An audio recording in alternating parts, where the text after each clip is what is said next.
हाँ, तो हम लोग अभी जो डिस्कस करने वाले हैं वो इम्पॉर्टेंट क्वेश्चंस एक्चुअली है, ठीक है। कौन से important questions? Topic wise actually important questions जो हम धीरे धीरे जो है अपलोड कर देंगे। उससे क्या होगा कि जिस टॉपिक को आप पढ़ते रहिएगा आपको ये मालूम चलेगा कि उस टॉपिक को पढ़ते समय सीखने के लिए तो अलग बात है, हर चीज़ को आपको सीखना रहता है, बेसिक वगैरह जो है सब कुछ सीखते हुए आपको आगे बढ़ना रहता है, डीपर वाला चीज़ जो है न्यूमेरिकल वगैरह सब आपको देखना रहता है। लेकिन आपको ये भी जानकारी रहना चाहिए कि आपके एग्जाम में जो इंपॉर्टेंट क्वेश्चंस रहा करते हैं वो कौन से रहा करते हैं। तो हम लोग जो है अभी जो डिस्कस करने वाले हैं वो स्पेशल थ्योरी ऑफ रिलेटिविटी का वो इंपॉर्टेंट क्वेश्चंस रहा करेगा। आप चाहे जिस भी यूनिवर्सिटी को, पर्टिकुलरली रूप से आप जो भी यूनिवर्सिटी हो, जैसे बिहार में बहुत सारे इंपॉर्टेंट यूनिवर्सिटी रहा करते हैं, जैसे आपका जो है पटना यूनिवर्सिटी हो गए, ठीक है, और भी कई सारे यूनिवर्सिटी, पटना यूनिवर्सिटी हो गए, पाटलिपुत्रा यूनिवर्सिटी हो गए, मगध यूनिवर्सिटी हो गए, LNMU हो गए, ललित नारायण मिथिला यूनिवर्सिटी, BN मंडल यूनिवर्सिटी हो गया, आपको जो है TMB हो गया, मुंगेर यूनिवर्सिटी हो गया, पूर्णिया यूनिवर्सिटी हो गया,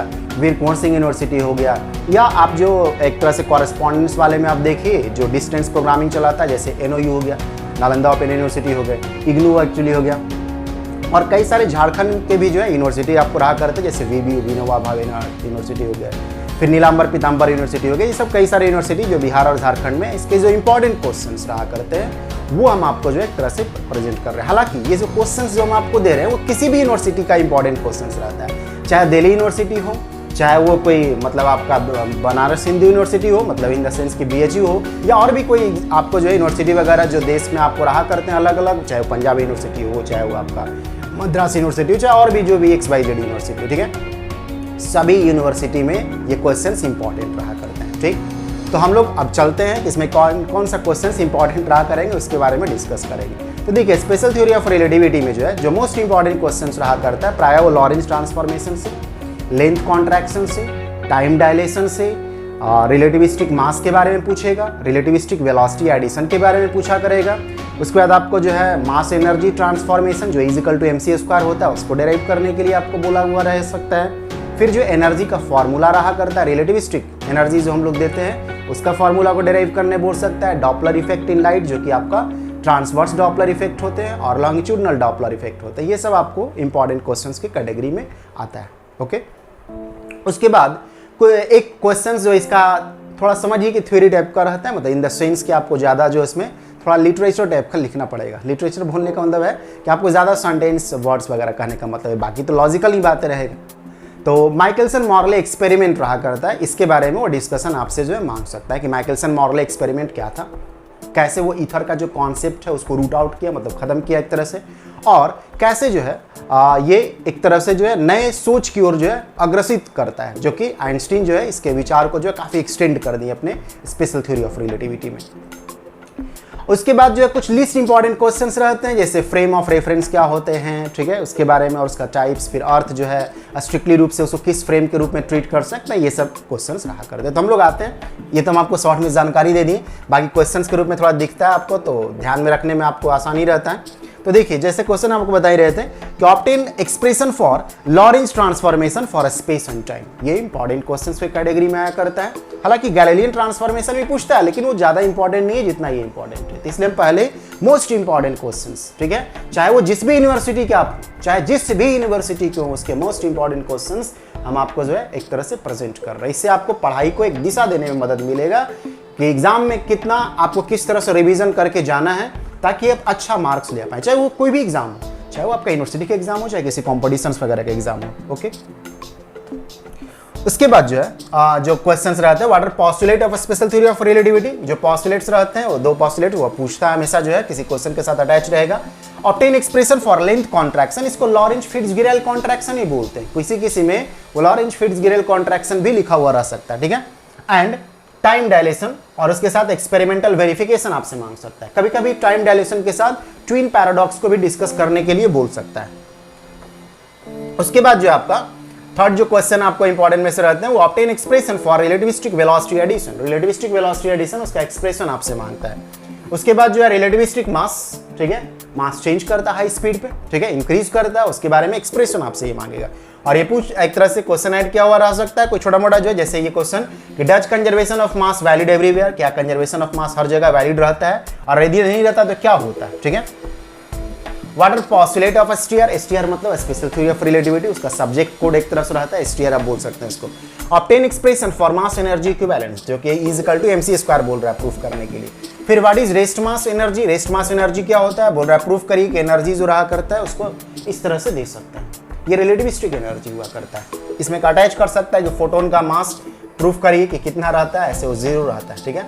जो रेस्ट मास रहता है वही जीरो रहता है, तो बाकी मास आपको क्या होगा इसके बाद नहीं, तो यहाँ से आपसे बोल सकता है निकालने के लिए कि फोटोन का जो है मोमेंटम कितना होता है, या फोटोन का एनर्जी कैसे दे सकते हैं, ठीक है। ज़्यादा इधर उधर किया तो क्वेश्चन इसके साथ आगे थोड़ा बहुत अटैच कर सकता है। With NEET sketch diagram explain Michelson Morley experiment, या मॉरले माइकलसन भी बोला जाता है, ये दो अलग अलग लोग हैं, ठीक है। तो माइकलसन मॉरले या मॉरले माइकलसन बोल सकता है। What are significance of this experiment, इस एक्सपेरिमेंट का क्या सिग्निफिकेंस था। फिर इसके बाद जो Doppler effect in light, sound में तो आप पढ़े ही रहते हैं, लाइट में भी डॉपलर इफेक्ट होता है, तो वही बोला जा रहा है कि what is Doppler effect in light. उसके बाद जो है एक्सप्रेशन फाइंड करने के लिए बोला जा सकता है, बोलेगा ही लॉन्गिट्यूडनल और क्या, लॉन्गिट्यूडनल और ट्रांसवर्स, लॉन्गिट्यूडनल और लैटिट्यूडनल मत कर लीजिएगा, लॉन्गिट्यूडनल और transverse Doppler effect in light, ठीक है। इसी में रेड शिफ्ट और कौन सा, ब्लू शिफ्ट होता है, ओके। तो क्या होता है उसके बारे में पूछ सकता है, अटैच कर सकता है उस क्वेश्चन के साथ जो है। Discuss relativistic transformation of momentum, momentum जो है रिलेटिविस्टिकली किस तरह से ट्रांसफॉर्म करता है हाई स्पीड पे। Does there exist effect of relativity, क्या रिलेटिविटी का इफेक्ट एग्जिस्ट करता है कहाँ पे, ऑन चार्ज पे, एंड इलेक्ट्रिक फील्ड, इलेक्ट्रिक और मैग्नेटिक फील्ड में क्या जो इफेक्ट रहता है रिलेटिविटी का होता है। ये हम जानबूझ के क्वेश्चन अटैच कर दिए, ठीक है। हर एक यूनिवर्सिटी में कोई जरूरी नहीं कि इस तरह, लेकिन हम आपको एक सोच रखने के लिए कैसा रखते हैं थोड़ा बहुत जानकारी, जिससे यूनिवर्सिटी का एग्जाम में थोड़ा बहुत क्वेश्चन आगे पीछे करता है, ठीक है, तो आप उसको संभाल पाइए। कई यूनिवर्सिटी रहते हैं कि उसमें कभी कभी अच्छे क्वेश्चन अटैच कर दिए जाते हैं।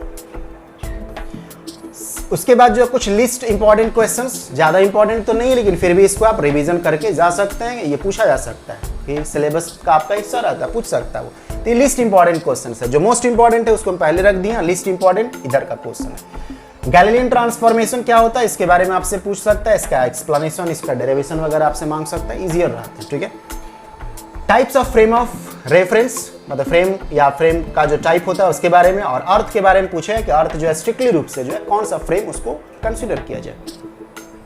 फिर ट्विन पैराडॉक्स, जो कि एक तरह से टाइम डायलेशन का एक तरह से इफेक्ट रहता है, ये एक इमेजिनेटिव इफेक्ट रहता है, तो इसके बारे में जो है ये ट्विन पैराडॉक्स, ठीक है, इसके बारे में आपको एक्सप्लेन करने के लिए। फिर रेड एंड ब्लू शिफ्ट क्या होता है इसके बारे में जानकारी। तो ये जो क्वेश्चंस रहते हैं ये इंपॉर्टेंट क्वेश्चंस, मतलब जो पहले डिस्कस किए वो मोस्ट इंपॉर्टेंट क्वेश्चन, और ये थोड़ा लिस्ट इंपॉर्टेंट क्वेश्चंस रहते हैं, ओके। आप बुक वगैरह कौन सा देख सकते हैं, ठीक है, तो ऐसे तो स्टैंडर्ड बुक जो रहते हैं वो रेसनिक का आता है, लेकिन उसमें उतना ज़्यादा एक्सपोजर डेरिवेशन का नहीं दिया हुआ, जिस तरह से यूनिवर्सिटी में आपको डेरिवेशन करना रहता है उस तरह से उसमें नहीं दिया रहता है। तो कोई भी आप मैकेनिक्स का प्राय बुक रखिएगा ना, तो उसमें स्पेशल थ्योरी ऑफ ग्रेजुएशन कराना चाहिए, स्पेशल थ्योरी ऑफ रिलेटिविटी उसमें रहता है। जैसे DS माथुर का बुक रख सकते हैं मैकेनिक्स का, जो है ईस्टर्न पब्लिकेशन का आता है, और नहीं तो फिर जो है आप कोई भी मॉडर्न फिजिक्स का यदि बुक रखते हैं, जैसे मान लीजिए आप कोई मॉडर्न आर्थर बीजर का बुक रख लीजिए, या आप जो है आर मुर्गेसन का बुक रख लीजिए, किसी का भी एक बुक रखिएगा, तो मॉडर्न फिजिक्स में भी जो है रिलेटिविटी का टॉपिक मिलता है, क्योंकि रिलेटिविस्टिक फिजिक्स जो है वो under the modern physics actually आया करता है, ठीक है। तो इसलिए जैम वगैरह का जो एग्जाम होता है ना, उसमें वो मॉडर्न फिजिक्स के अंतर्गत उसको ट्रीट कर लेता है, किसको, रिलेटिविटी को, ओके। तो ये सब इंपॉर्टेंट क्वेश्चंस थे, चाहे आप जिस भी यूनिवर्सिटी में हो इसके इंपॉर्टेंट क्वेश्चंस हैं, ठीक है। तो हम लोग जो है आगे दूसरे टॉपिक पे फिर चलेंगे, तो नेक्स्ट वाली वीडियो में उसको देखिएगा। तब तक के लिए ऑल द बेस्ट।